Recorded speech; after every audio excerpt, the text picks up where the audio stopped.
que nous n'irons jamais sur Mars, comme tu l'as dit dans une autre vidéo. Jamais de la vie on ira. Jamais de la vie. Parce que Elon Musk... Ah ben Elon Musk, il peut dire ce qu'il veut, c'est parce qu'il a besoin de milliards d'euros. C'est-à-dire, pour ses subventions, il est obligé de faire croire à tout le monde, à des investisseurs, à des sponsors.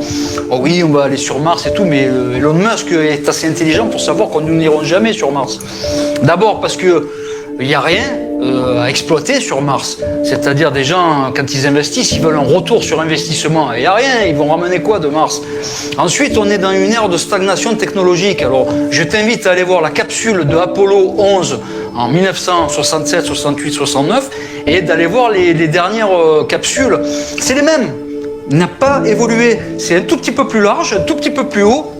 C'est les mêmes systèmes de ventilation, les mêmes systèmes de propulsion.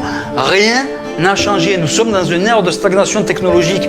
Donc quand tu vas voir leur petite capsule Rikiki qui fait 5,50 m de large sur 3,80 m de haut, enfin, là je suis un peu aléatoire parce qu'il y en a de plusieurs tailles différentes, et qu'on veut faire un voyage de 3 mois avec une petite toilette comme ça Rikiki dans un coin, mais les gens s'entretueraient déjà. On ne peut pas faire des 90 jours, 100 jours dans l'espace comme ça, dans un espace aussi confiné. Alors pour te dire à quoi ça ressemble, c'est une toute petite salle de bain. Tu vas dans une petite salle de bain où il y a un bidet, une douche et tu auras à peu près la dimension d'une capsule spatiale.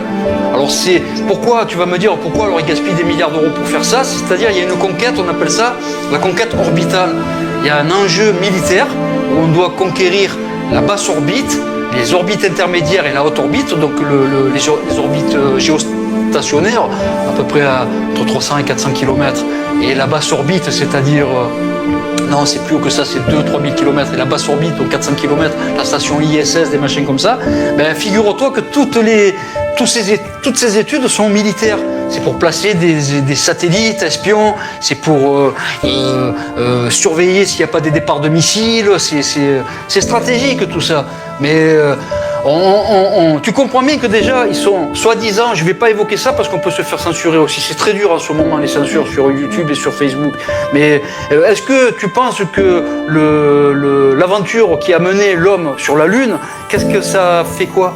Qu'est-ce que ça a fait? Rien du tout, à part tester des fusées Saturne V militaires, qui savent qu'ils ont des lanceurs intercontinentaux pour emmener des bombes atomiques. C'est tout ce que ça a fait. Faire des satellites espions et prendre corps avec la basse orbite et les orbites intermédiaires. C'est militaire tout ça, mon ami. Et la conquête de Mars, on n'ira jamais sur Mars. Parce que, en plus, sur Mars, il n'y a rien à y foutre.